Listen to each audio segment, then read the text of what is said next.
Welcome to all our channel Adarsh Hindi. आज हम कक्षा 8 से वसंत भाग पाठ्यपुस्तक से भगवान के डाकिए इस कविता का अध्ययन करेंगे। इस कविता के कवि का नाम है रामधारी सिंह दिनकर, जो कि हिंदी साहित्य में बहुत प्रसिद्ध कवि माने जाते हैं, बहुत प्रसिद्ध लेखक माने जाते हैं। कवि परिचय: लेखक रामधारी सिंह दिनकर, जन्म 13 सितंबर 1908, मृत्यु 24 अप्रैल 1974, स्थान सिमरिया घाट, बेगूसराय जिला, बिहार, भारत में हुआ था। कविता का पहला अध्याय। पक्षी और बादल ये भगवान के डाकिए हैं जो एक महादेश से दूसरे महादेश को जाते हैं। हम तो समझ नहीं पाते हैं, मगर उनकी लाई चिट्ठियाँ पेड़ पौधे, पानी और पहाड़ बाँचते हैं। तो इस अध्याय में कुछ कठिन शब्द हैं। कुछ कठिन शब्द इस प्रकार हैं: डाकिए, संदेश देने वाला, महादेश, बड़ा देश, बाँचना, पढ़ना। तो ये कठिन शब्दों को आप अपने नोटबुक में लिख लीजिए। चलते हैं हमारे प्रसंग की ओर। प्रसंग: प्रस्तुत पद्यांश हमारी हिंदी की पाठ्यपुस्तक वसंत में संकलित भगवान के डाकिए नामक कविता से लिया गया है। इसके कवि रामधारी सिंह दिनकर हैं। उन्होंने कविता में पक्षी और बादल को भगवान के डाकिए के रूप में वर्णित किया है, अर्थात वर्णन किया है। यहाँ कवि ने इनके द्वारा संदेशों को एक स्थान से दूसरे स्थान पर भेजने की बात कही है, अर्थात वे मानते हैं कि पक्षी और बादल ही भगवान के डाकिए हैं। वे नैसर्गिक संदेशों को एक स्थान से दूसरे स्थान पर पहुँचाते हैं। तो इसकी व्याख्या देखेंगे। व्याख्या: दिनकर जो हिंदी साहित्य के श्रेष्ठ कवियों में से एक हैं, इस कविता में उन्होंने कहा है कि प्रकृति के दो तत्व पक्षी और बादल ईश्वर के डाकिए हैं। ये संदेशों को एक देश से दूसरे देश तक लाने व ले जाने का कार्य करते हैं, अर्थात वे भगवान के जो संदेश होते हैं, नैसर्गिक संदेश, वे एक स्थान से दूसरे स्थान तक ले जाने का कार्य पक्षी और बादल करते हैं, ऐसा कवि का मानना है। और कवि कहता है कि हम लोग प्रकृति के इन अनूठे अर्थात अनोखे संदेश को समझ नहीं पाते हैं। प्रकृति का जो परिवर्तन होता है उन्हें हम समझ नहीं पाते हैं, किंतु इनके द्वारा लाई गई चिट्ठियों को पेड़ पौधे, पानी, पहाड़ आदि अच्छे प्रकार से पढ़ पाते हैं।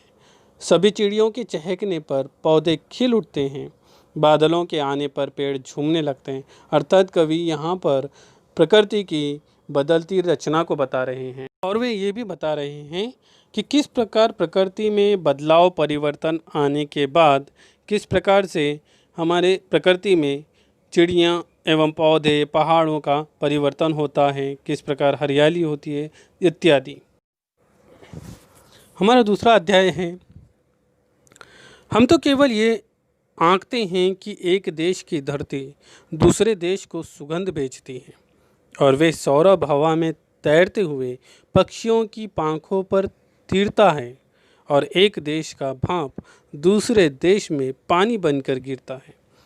इसके कठिन शब्द हैं: आंकना अर्थात समझना, सुगंध अर्थात खुशबू, सौरभ अर्थात सुगंधित खुशबूदार, तैरते अर्थात उड़ते, पांखों अर्थात पंखों से या पंख, तीरता अर्थात उड़ता हुआ।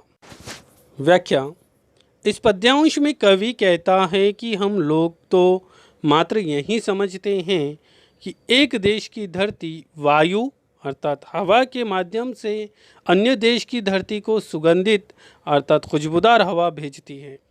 ये सुगंध हवा में तैरते हुए पक्षियों के पंखों पर तैरती है। इसी प्रकार एक देश की भाप पानी बनकर किसी दूसरे देश में गिरने लगती है।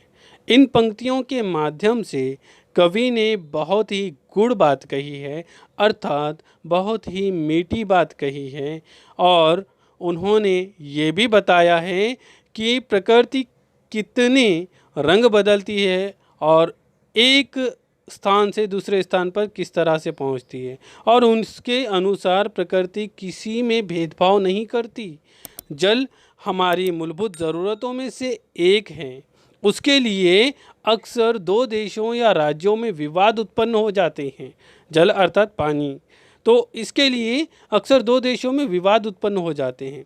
यदि बादलों व पक्षियों के लाए मानवत्व के संदेश को सही तरीके से समझा जाए तो हम कई विवादों का हल निकाल सकते हैं। अर्थात विवाद हम हमारे इस प्रकृति के कारण सारे संसार से मिटा सकते हैं और हम भी समझ सकते हैं एक प्रकृति को। तो उम्मीद करता हूँ आप सबको इस कविता का अर्थ समझ में आया होगा। और कोई डाउट हो, कोई परेशानी हो तो मुझे कमेंट करें और मेरे चैनल को सब्सक्राइब करें, लाइक करें, शेयर करें। शेयर करना ना भूलें।